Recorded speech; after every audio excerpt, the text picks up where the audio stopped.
Sanae Takaichi, Japan's Prime Minister, has made history. After just over 100 days in office, her party, the Liberal Democratic Party, decided to go all in, dissolving the courts and calling snap elections in record time. The election campaign lasted only 16 days, the shortest in memory. And what was the outcome of this huge gamble? The outcome was the best result this party has ever achieved in its history. Sanae Takaichi won 316 of the 465 seats, 118 more than in the last election.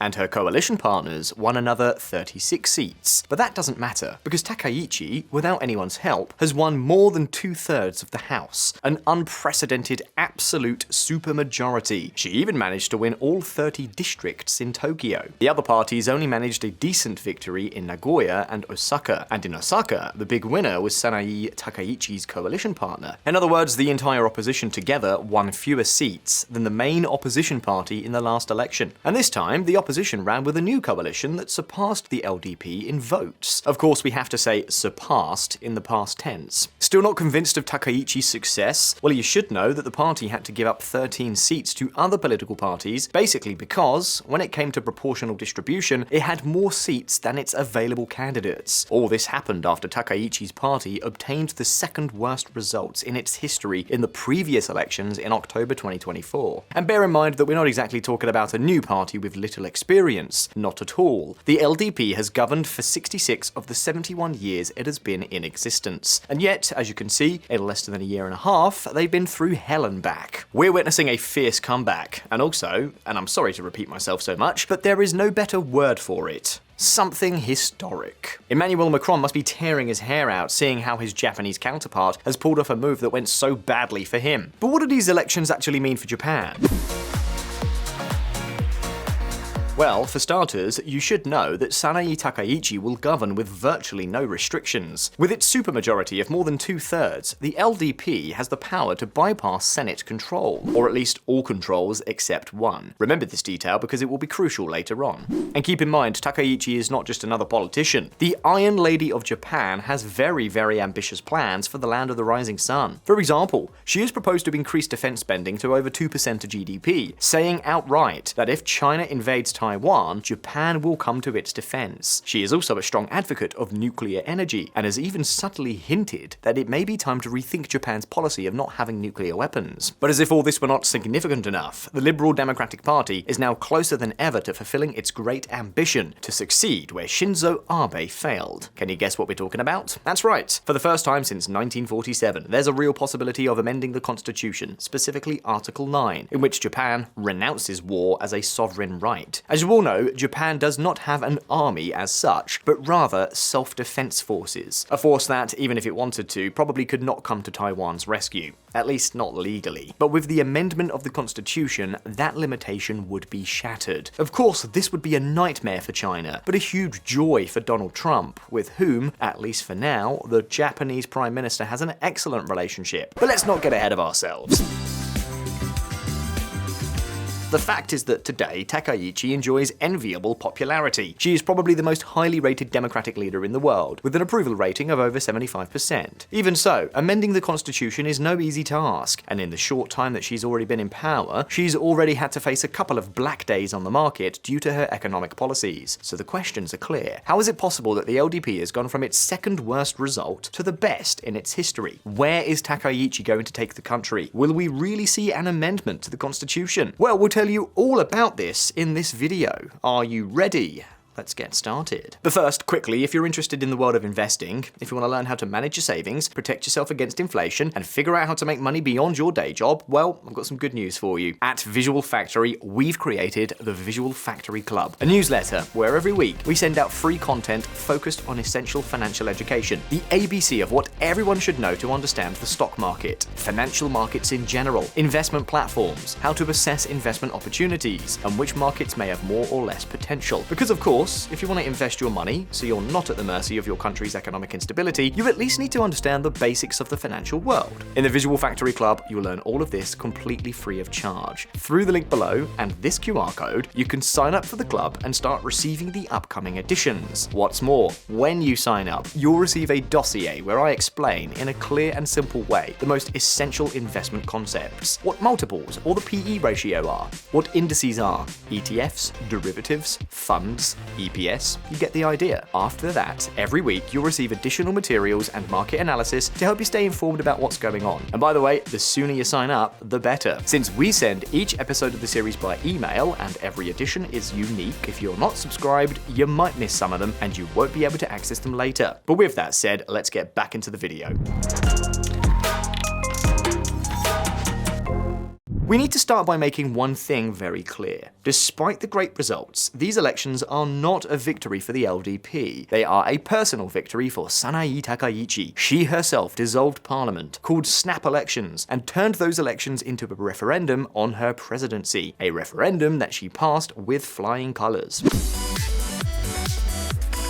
To give you an idea, after Takaichi came to power after winning her party's primary election, the approval rating of the cabinet shot up from 40 to 75%. But what happened to her party's popularity? It remained low, not even exceeding 40%. It seems that the Japanese people still cannot forgive the Liberal Democratic Party's terrible management of the post-pandemic economy. However, none of these problems are taking their toll on the current Prime Minister. Want another shocking statistic? According to several polls, this leader's approval rating among younger voters, Japanese people between the ages of 19 and 29, is over 90%. Yes, you heard correctly, 90% support. There are single-party dictatorships that claim to have slightly less support in order to cover up a little. And now remember that we're talking about a 64-year-old politician who defines herself as conservative, who says her idol is Margaret Thatcher, and who is opposed to things like recognizing same-sex marriage. In other words, she's not the kind of person who usually causes euphoria among young people, and even less so when they're at the helm of the party as dominant as the LDP. In Spain, for comparison, Vox is the most popular party among young people, but we're talking about a relatively new and somewhat anti-establishment party, not a party that has been in power 90% of the time since democracy began. And remember, we didn't make up the 90% figure, that's exactly how much control this Japanese party has. What's more, the equivalent of Vox in Japan, the Sensato, has only won 15 of the 465 seats. That is 13 more than in the last election, but it's still very few. Despite all the noise they've made in the international press, today they remain what is commonly referred to as the oddball group. But back to Takaichi. How is it possible that such a candidate has swept the board among young people? Well, perhaps these images help to explain it. The Prime Minister, unrestrained, playing K-pop on the drums with the South Korean president. It's a press story, yes, but one that makes it very clear that despite her age and ideology, this politician's way of communicating is completely different from that of the rest of her party. Politics in Japan is dominated by the mainstream media, and all politicians measure their words carefully. In the LDP, ideas are never stated clearly, but are hinted at by carefully choosing each adjective. But not Takaichi. The Prime Minister is a master of social media, and is not one to mince words. I'd like to take on the most daring policies and reforms that could divide national opinion. Sanae Takaichi. Ironically, one of the keys to Takaichi's success has been to say out loud what other candidates only dare to think, things that many keep quiet for fear of losing votes. But watch out, because that's not the only reason.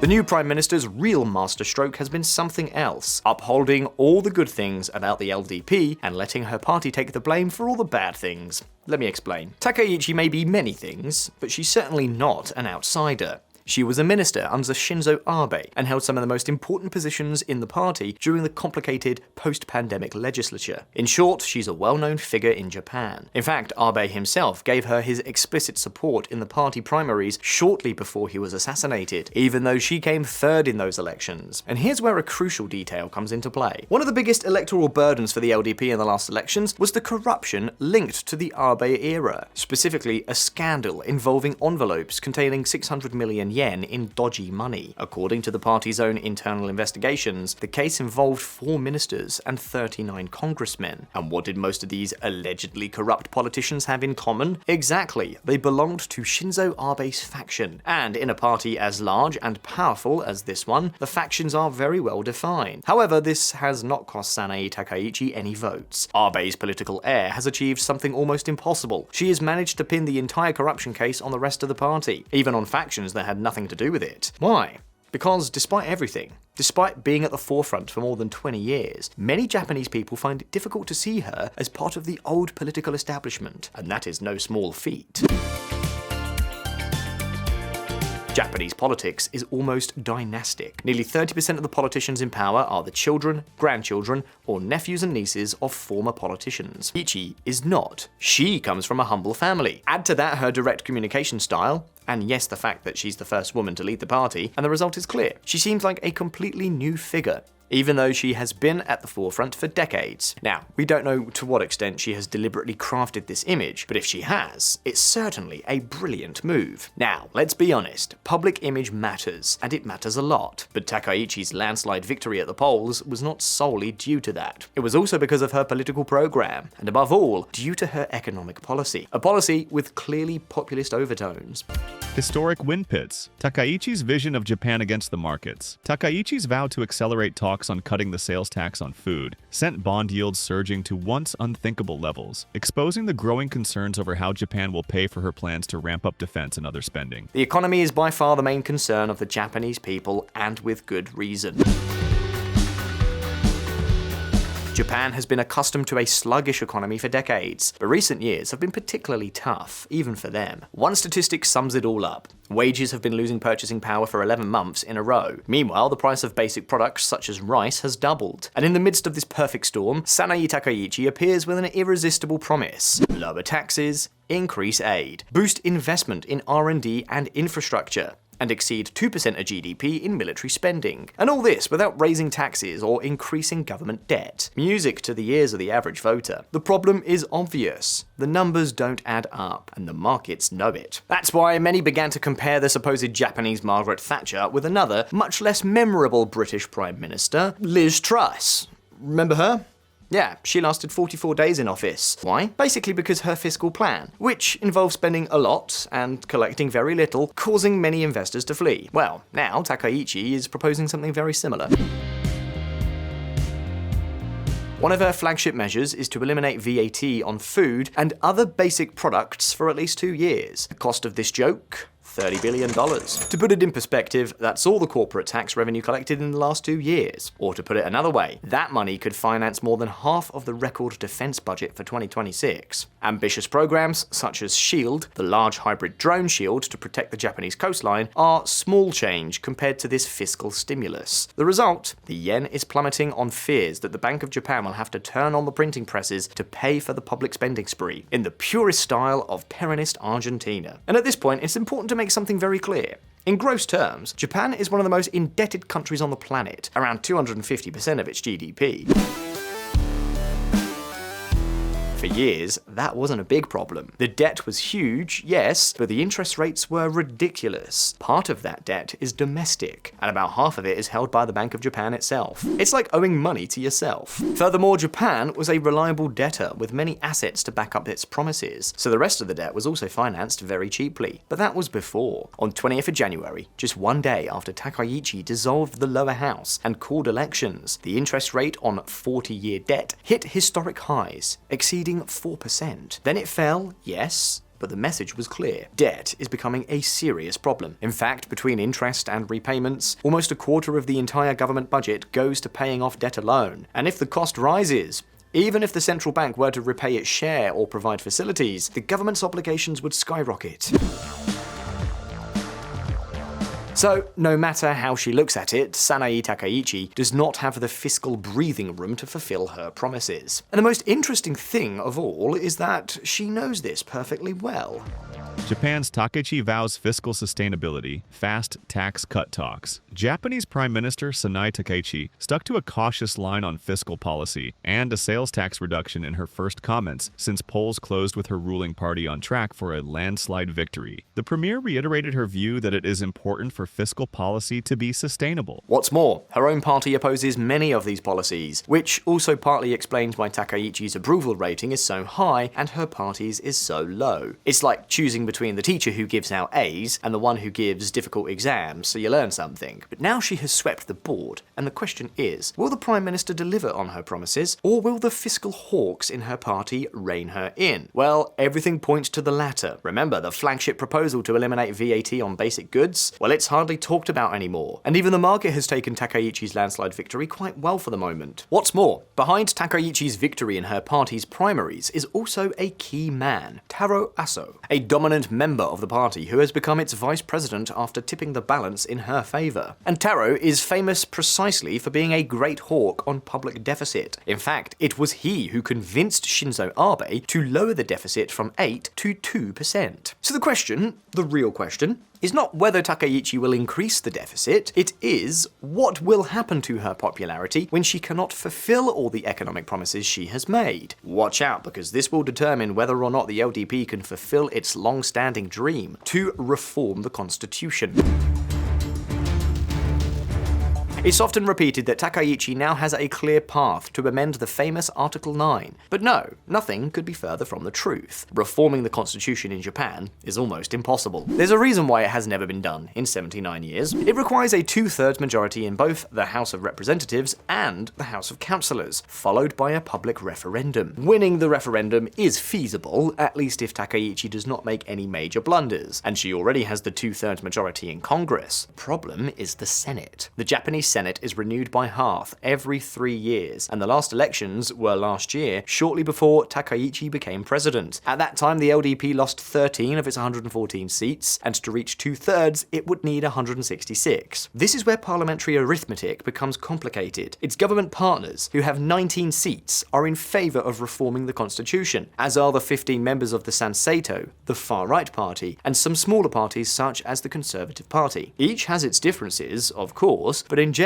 they can all agree. The problem is that they would still need one or two more larger parties depending on what the smaller ones do. On the one hand, there is the DPFP, a conservative party that is quite divided on whether or not to reform the constitution. On top of that, despite being ideologically close to the LDP, the two parties are at loggerheads. On the other hand, there is the Komaito, a Buddhist and social democratic party that has just broken its 26-year alliance with the LDP, precisely due to the Shinzo Abe corruption cases we mentioned earlier. This party is not necessarily against reform, although it is much more pacifist and soft on China than the LDP. In any case, the main problem is what we just mentioned. They have just broken with the LDP. This is where the Prime Minister will have to play her cards right. Sanae Takaichi divorced her husband once and remarried him a few years later. Who's to say the same thing couldn't happen with Komaito? It's clear that the split has been disastrous for the Buddhist party. We've already seen the electoral blow suffered by its coalition with the main opposition party, so it's not crazy for them to cozy up to the sun that shines brightest. But clearly this will only be possible if Takaichi maintains her popularity. Do you understand now why it's so important for the economy to do well? The LDP's greatest hope is to win back its former partners, and the sooner the better. What if China starts to increase pressure on Taiwan in 2027, as many expect, just 1 year before the Japanese elections in which, moreover, half the chamber that was voted in 2022 when the LDP was still strong will be renewed. In other words, even if Takaichi does achieve a good result, she does not have a huge margin to win senators and stop depending on the other political forces. In short, the situation for the Prime Minister is quite complex. If she has swept the elections, it's partly due to her populist economic program. And regardless of whether she implements it or not, both outcomes could turn out quite badly. Fortunately, the LDP leader still has one ace up her sleeve, a way to boost her popularity regardless of the economy. What's more, she's already used it once, and it worked wonders. We're talking about the confrontation with China.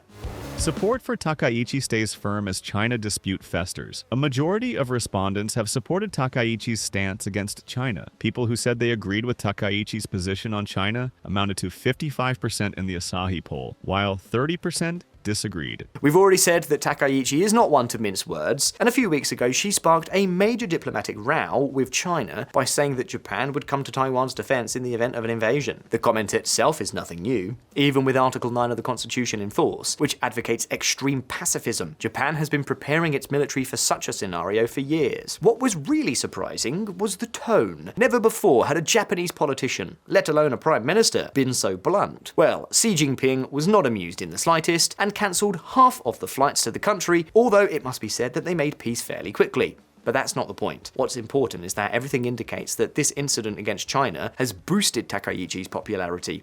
In the end, nothing unites a group more than having a common enemy. Just ask Mark Carney, the Prime Minister of Canada. His party was completely sunk in the polls until Donald Trump threatened to turn his northern neighbours into the 51st state, and voila, a landslide victory for the Liberal Party. Mind you, Takaichi is not exactly a foreign policy hawk. In fact, we've also seen her smiling for photos with Xi Jinping. Before becoming Prime Minister, Takaichi repeatedly said that Japan had to stop apologising for its past. But now, she's taken steps to bring Japan closer to China and, above all, South Korea. Well, given the K-pop concert with the South Korean president, I guess the strategy hasn't gone too badly. In short, Sanae Takaichi, not her party, has achieved a historic victory that even opens the door to a possible reform of the constitution. However, just because she has no political ties does not mean that there are no other ties, such as economic ones. So far, the Prime Minister has only had to make promises. We'll see how her popularity holds up when it's time to make them a reality. In any case, now it's your turn. Did you expect such a landslide victory? What do you think is the main key to Sanae Takaichi's success? Will the LDP finally succeed in reforming the constitution? Tell us what you think in the comments, and if you found this video interesting, don't forget to like it and subscribe to VisualPolitik if you haven't already. Take care, I'll see you soon.